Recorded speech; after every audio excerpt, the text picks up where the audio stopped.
कैसा हो अगर आप अचानक से खुद को एक जादुई दुनिया में पाएं जहां हर तरफ केवल खजाने नजर आए, मगर उन खजानों को हाथ लगाते ही आप ड्रैगन में बदल जाएं। कुछ ऐसा ही होगा हमारी आज की कहानी में। ये समय है वर्ल्ड वॉर 2 के वक्त का।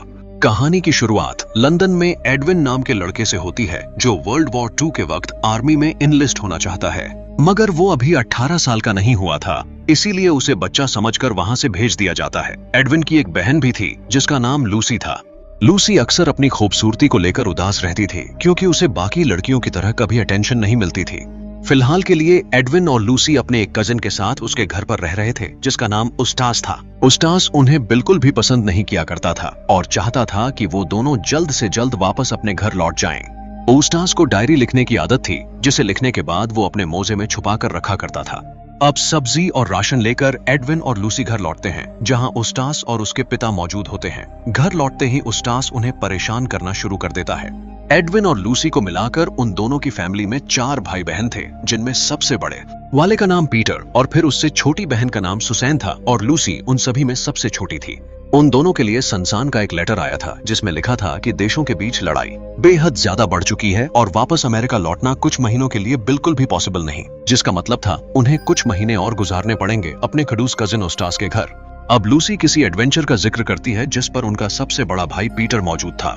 इस बात से उन दोनों को बेहद बुरा लग रहा था, क्योंकि वो फैमिली में सबसे छोटे थे और उनकी कोई भी नहीं सुनता था। अब लूसी एक बार फिर अपने चेहरे को देख रही थी, इस सोच में कि काश वो भी अपनी बड़ी बहन सुसैन की तरह खूबसूरत होती। तभी एडविन उसे कमरे की दीवार पर लगी एक पेंटिंग दिखाता है, जिसमें समुद्र के बीचों बीच एक बड़ी सी शिप थी। वो दोनों किसी बेहद खास जगह नार्निया का जिक्र कर रहे थे, जहां वो शायद पहले भी जा चुके थे। अब इतने में उनके कमरे में उस्तास घुस जाता है और उनसे कहता है कि ये उसका घर है, उसे अपने घर में कहीं भी जाने के लिए किसी के इजाजत की जरूरत नहीं। उस्तास उन दोनों की नार्निया की कहानी को बकवास बताता था और उनका अक्सर मजाक उड़ाया करता था। उस्तास को उनकी कहानियां केवल एक किताब से पढ़ी हुई परियों की कहानी की तरह लगती थीं, जिसका असल दुनिया से कोई लेना देना नहीं था। अब उस्तास और एडविन आपस में बहस करने लग जाते हैं, लेकिन तभी लूसी देखती है कि उस पेंटिंग के अंदर मौजूद समुद्र का पानी हिलने लग जाता है और कुछ बूंदें बाहर भी गिरने लगती हैं।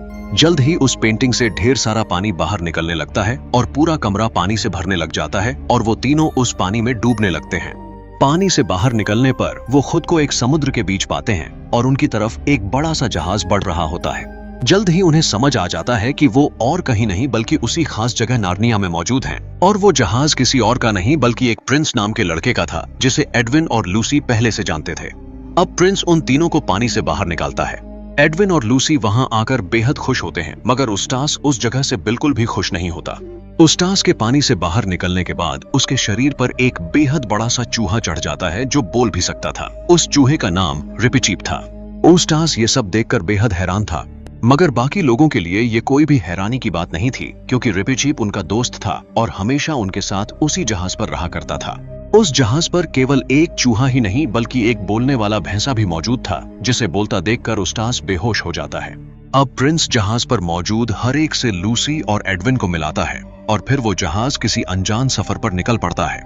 एडविन और लूसी वहां पहले भी आ चुके थे और दोनों को अपनी पुरानी चीजों को देखकर बेहद अच्छा लगता है। इन सभी चीजों के अलावा वो लोग एक शेर को भी याद करते हैं, जिसका नाम असलान था।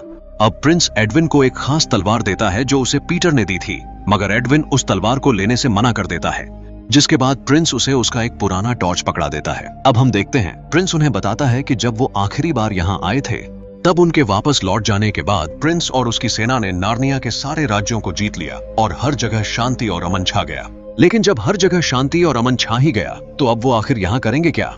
तब प्रिंस उनसे कहता है कि कुछ सालों पहले उसने अपने चाचा की हथियाई हुई राजगद्दी वापस हासिल की, मगर उससे थोड़े समय पहले उसके चाचा ने उसके पिता के कुछ खास 7 दोस्तों को खत्म करने की कोशिश की, जो प्रिंस के पिता के सबसे ज्यादा वफादार दोस्त थे। वो सातों अपनी जान बचाने के लिए भागकर एक सुनसान टापू पर चले गए और उसके बाद उनकी आज तक कोई खबर नहीं मिली। उस टापू के पास वाले समुद्र के बारे में कुछ खौफनाक किस्से और कहानियां सुनने को मिलती थीं, जैसे किसी बड़े समुद्री सांप या ड्रैगन जैसी चीजें। अब वो सभी उन सातों की तलाश में निकलने का फैसला करते हैं।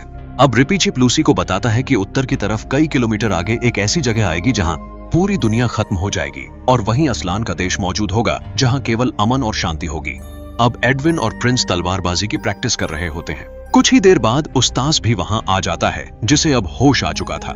उस्तास वहां आते ही उन सब से कहने लगता है कि जैसे ही उन्हें कहीं जमीन नजर आएगी, उस्तास ब्रिटिश हाई काउंसिल से संपर्क करके वापस लंदन चला जाएगा। तभी उन सभी को एक जमीन नजर भी आ जाती है, मगर दूरबीन से देखने पर उन्हें वहां एक भी आदमी नजर नहीं आता। वहां कुछ इंसानी स्ट्रक्चर बने होते हैं, मगर पूरी जगह खाली होती है। अब वो लोग एक नाव लेकर उस आइलैंड पर जाते हैं जो पूरी तरह सुनसान होता है। वहां एक जानवर तक नजर नहीं आता। अब वो सभी थोड़ा आगे बढ़ते हैं और तभी उस्तास एक छोटे से कमरे में एक बेसहारा परिवार को देखता है, मगर उस्तास इस बारे में बाकियों से कुछ भी नहीं कहता। फिर सभी उस्तास को एक खंजर देकर बाहर छोड़ देते हैं ताकि वो उन्हें किसी भी खतरे की चेतावनी दे सके। अब अंदर जाने पर उन सभी को एक चर्च जैसा हॉल नजर आता है और वहां भी उन्हें एक आदमी तक नहीं मिलता। वहीं उन्हें एक किताब रखी हुई मिलती है जिसमें कुछ लोगों ने नाम लिखे होते हैं। उनमें से कुछ नाम लाल इंक से काटे हुए होते हैं। तभी वहां एक बड़ा घंटा बजता है और उस हॉल की छत से कुछ लोग उतरने लग जाते हैं। असल में ये गौलामों के सौदागर थे जो लोगों को अगवा करके उन्हें बेच दिया करते थे। वो लोग उनसे लड़ ही रहे थे कि तभी दरवाजे के बाहर से एक आदमी उस्तास की गर्दन पर खंजर रखकर अंदर आता है और उन सभी से अपना हथियार फेंकने को कहता है। इसके बाद उन सभी को बंदी बना लिया जाता है और फिर वो लोग लूसी और उस्तास को बेचने के लिए लेकर चले जाते हैं।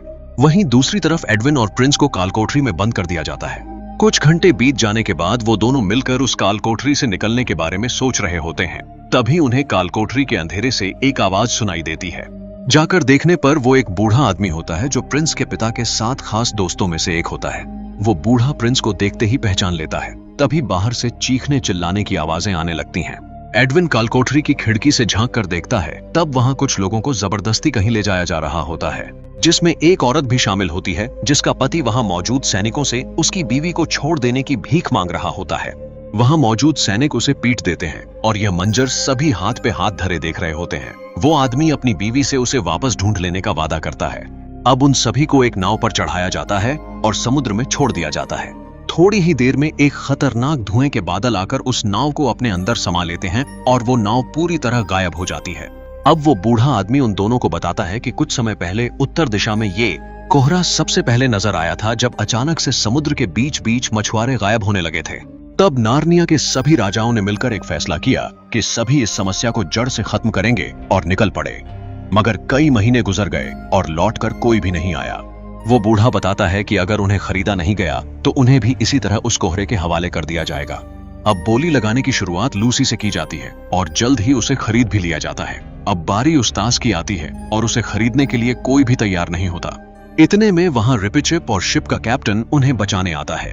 अब एडविन और प्रिंस भी कालकोठरी से बाहर आते हैं और उन लोगों के बीच लड़ाई शुरू हो जाती है। कई देर की लड़ाई के बाद आखिर में प्रिंस और उसके साथी इस जंग को जीत लेते हैं। अब वह आदमी जिसकी बीवी को कोहरे में गुम हो चुकी होती है, वह प्रिंस और उनके साथियों से उसे भी ले चलने को कहता है ताकि वह अपनी बीवी को ढूंढ सके। प्रिंस उसे साथ ले चलने को मान जाता है। अब जाते वक्त वह बूढ़ा आदमी प्रिंस से आकर कहता है कि कई सालों पहले उसके पिता ने उसे एक खास तलवार दी थी, जैसी पूरी दुनिया में केवल 7 ही मौजूद थीं। ये तलवारें खुद असलान ने बनाई थीं और राजाओं को दी थीं नार्निया की सुरक्षा के लिए। अब वो तलवार वो बूढ़ा आदमी प्रिंस को वापस लौटा देता है। प्रिंस उसका शुक्रिया करते हुए वो तलवार एडविन के हाथों में दे देता है और फिर सभी वापस शिप पे लौट जाते हैं। अब रात हो चुकी थी और हम उस्तास को देखते हैं जो इस वक्त रिपिचिप के कमरे में उसके नीचे वाले बिस्तर पे सोने की कोशिश कर रहा था, मगर अंदर ही अंदर वो बेहद चिढ़ा हुआ था क्योंकि उसे अपने कजिन्स के साथ रूम शेयर करना पसंद नहीं था और अब उसे एक चूहे के कमरे में उसके साथ सोना पड़ रहा था। उस्तास को लिखने की आदत थी और हमेशा की तरह वो इन दिनों भी डायरी लिख रहा था, मगर खुद के बारे में नहीं, बल्कि प्रिंस और उसके 2 कजिन्स के बारे में जो किसी 7 लोगों की तलाश में थे और उस कोहरे का पीछा कर रहे थे। वहीं दूसरी तरफ एडविन उस तलवार को वापस साफ करने की कोशिश में लगा था। अब उस्तास राशन भंडार में से एक संतराह चुराने की कोशिश कर रहा होता है, मगर रिपिचिप उसे ऐसा करते हुए देख लेता है और उसे तलवारबाजी के मुकाबले के लिए उकसाने लगता है। आखिर में उस्तास एक टोकरी पे गिर जाता है और उस टोकरी के अंदर से एक लड़की निकलकर बाहर आती है। ये लड़की उसी शख्स की बेटी थी जो अपनी बीवी की तलाश में उनके साथ आया था। शिप पे सभी उसे रहने की जगह दे देते हैं और वो भी उनके साथ आगे का सफर तय करना शुरू करती है। अब शाम का वक्त हो चुका था और उन्हें एक टापू नजर आया जो पैर पौधों से भरा था। वो सभी उस टापू पर एक रात गुजारने का फैसला करते हैं और उस रात वहीं रुक जाते हैं। रात के वक्त सभी सो रहे होते हैं, तभी अचानक से मिट्टी में पैरों के निशान बनने लग जाते हैं। वहां कुछ आवाजें भी आने लग जाती हैं, जैसे कुछ लोग आपस में बात कर रहे हों। तभी वो अदृश्य लोग लूसी को उठाकर ले जाते हैं। लूसी बहुत डर जाती है और अपना चाकू निकाल लेती है, मगर इसका कुछ खास फायदा नहीं होता। अब वो सभी लूसी से उनका एक काम करने को कहते हैं, वरना वो लोग उसके सभी दोस्तों को मार डालने की धमकी देते हैं। अब वो लोग लूसी को आगे भेजते हैं, जहां एक चमकता हुआ दरवाजा खुलता है। वो लोग लूसी से उस घर में रखी एक खास किताब का एक मंत्र पढ़ने को बोलते हैं। अब कोई दूसरा ऑप्शन न होने के कारण लूसी डरती हुई उस अनजान दरवाजे के अंदर चली जाती है। अब सुबह होती है, सूरज निकल जाता है, प्रिंस की नींद खुलती है। तब वो लूसी को गायब पाता है। प्रिंस ये बात एडविन को बताता है और फिर सभी लूसी को ढूंढने निकल पड़ते हैं। लूसी वो जादुई किताब ढूंढ निकालती है और उसमें लिखा एक मंत्र पढ़ती है, जिसकी वजह से उस कमरे में चारों तरफ बर्फ गिरने लगती है। अब लूसी उस किताब के पन्ने पलट देती है और कमरा फिर पहले की तरह हो जाता है। अब जो पन्ना लूसी को दिखाई देता है उसमें खूबसूरत होने का मंत्र लिखा होता है। लूसी लालच में उस पन्ने को फाड़कर अपने पार रख लेती है। वहीं दूसरी तरफ सभी उसे ढूंढ रहे होते हैं। तभी वो अदृश्य लोग उन पर हमला करना शुरू कर देते हैं। इतने में लूसी वो मंत्र पूरा कर लेती है और उसे उस घर में बूढ़ा आदमी नजर आने लगता है। वो अदृश्य लोग भी दिखाई देने लगते हैं और असल में वो कोई खतरनाक लोग नहीं बल्कि कुछ बौने होते हैं जिनके पास केवल एक पैर होता है। अब लूसी उसे बूढ़े आदमी के साथ उस हवेली से बाहर निकाल कर आती है और कहती है कि उस आदमी का नाम कोरिया कान है और ये टापू उसी का है। कोरिया कान ने उन बौनों को उस कोहरे में गायब हो जाने से बचाने के लिए अदृश्य बना दिया था। अब कोरिया कान उन सभी को अपनी हवेली के अंदर लेकर आता है और एक जादुई नक्शा निकालता है। कोरिया कान उस नक्शे में उन्हें एक ऐसा टापू दिखाता है जहां हर तरफ अंधेरा छाया था। उस टापू से ही शुरुआत हुई थी उस खतरनाक कोहरे की जिसने कई लोगों को अपने अंदर निगल लिया था। अगर उसे जड़ से खत्म करना है तो प्रिंस की तलवार जैसी पूरी दुनिया में केवल 7 ही मौजूद थीं। उन 7 तलवारों को एक जगह लेकर आने की जरूरत थी। एक दूसरा टापू मौजूद था जिसे कई सालों पहले असलान ने बनाया था। उस टापू पर एक खास जगह पर अगर 7 तलवारें रख दी जाएंगी तो उस कोहरे का जादू हमेशा के लिए खत्म हो जाएगा। मगर 7 तलवारें इकट्ठा करना इतना भी आसान नहीं था। आसमान में एक नीले तारे का पीछा करते हुए वो लोग उस टापू पर पहुंच सकते थे। अब सभी कोरिया कान की सलाह मानते हुए आगे बढ़ना शुरू कर देते हैं और उन्हें एक बेहद खतरनाक तूफान का सामना करना पड़ता है। उनका राशन भी खत्म होता जा रहा था, मगर इसके बावजूद वो लोग लौट नहीं सकते थे। अब रात हो जाती है और बिस्तर पे लेटी लूसी को उस खूबसूरत करने वाले मंत्र के बारे में याद आता है। लूसी उस पन्ने को निकालकर मंत्र पढ़ने लग जाती है और थोड़ी ही देर में लूसी अपनी बड़ी बहन सूजन की तरह दिखने लग जाती है। लूसी थोड़े समय के लिए समय में पीछे चली जाती है और उसे कुछ भी समझ नहीं आता। वापस होश में आने पर लूसी खुद को उसी कमरे में वापस पाती है, मगर उसके सामने असलान खड़ा होता है और उसे खुद पर भरोसा रखने को कहकर वहां से चला जाता है। इतने में लूसी की नींद खुल जाती है और उसे पता चलता है कि ये केवल एक सपना था। लूसी उस जादुई किताब के पन्ने को जला डालती है। अब उन सभी को बुरे सपने आ रहे होते हैं और किसी को भी नींद नहीं आ रही होती। अब अगले सुबह कई दिनों के बाद उन्हें एक जमीन नजर आती है। वो सभी नाव लेकर वहां जाते हैं। उस्ताद उस जगह को अच्छे से एक्सप्लोर करने का फैसला करता है और अकेला चला जाता है। वहीं दूसरी तरफ लूसी एडविन और प्रिंस खाने की तलाश में निकल पड़ते हैं। उन्हें एक गहरा गड्ढा नजर आता। एडविन उस गड्ढे के अंदर उतरने का फैसला करता है, मगर अंदर जाकर जो देखता है उसे अपने आंखों पर भरोसा नहीं होता। वहां एक इंसान की मूर्ति पूरी की पूरी सोने से बनी हुई पड़ी थी। जब एडविन उस मूर्ति को एक डंडे से छूने की कोशिश करता है तब वो डंडा पूरी तरह सोने में बदल जाता है। तब उन्हें समझ आता है असल में वो कोई मूर्ति नहीं बल्कि कोई इंसान ही है जो उस जादुई पानी में गिरकर सोने में बदल चुका है। उस पानी के अंदर उन 7 तलवारों में से एक तलवार पड़ी थी जो सोने में नहीं बदली, क्योंकि वो दोनों तलवारें जादुई थीं।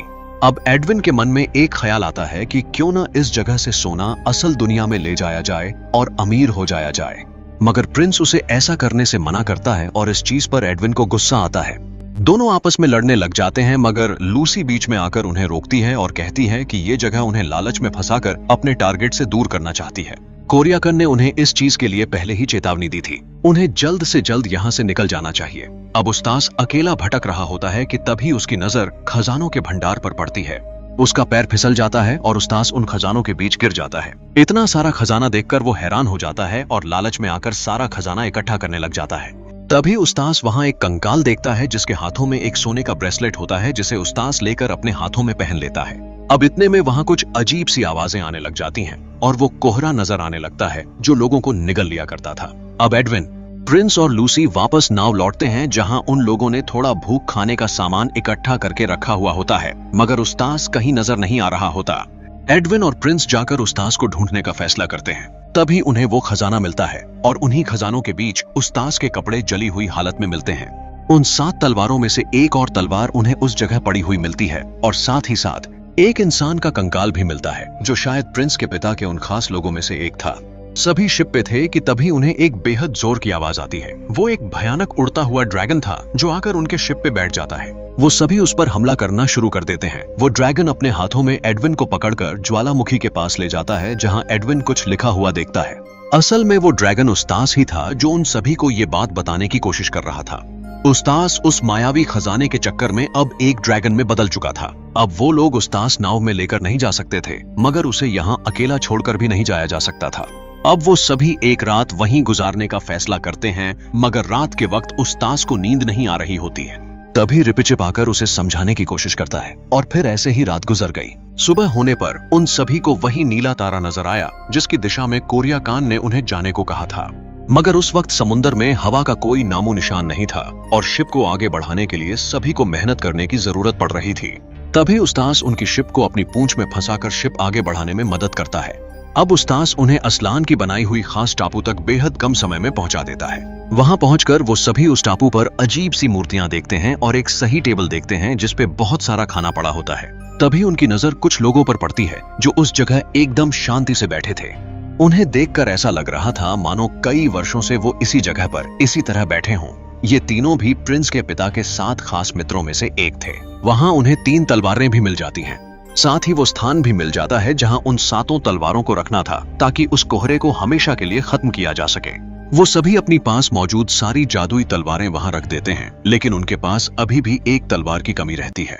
तभी उन्हें आसमान में एक रोशनी नजर आती है जो जमीन पर आकर उनसे कहती है कि वो इस मेज पर रखा सारा भोजन खा सकते हैं। साथ ही वो उन तीनों के बारे में भी बताती है कि जब वो यहाँ आए थे तब आधे पागल हो चुके थे और एक दूसरे की जान लेने पर उतारू थे।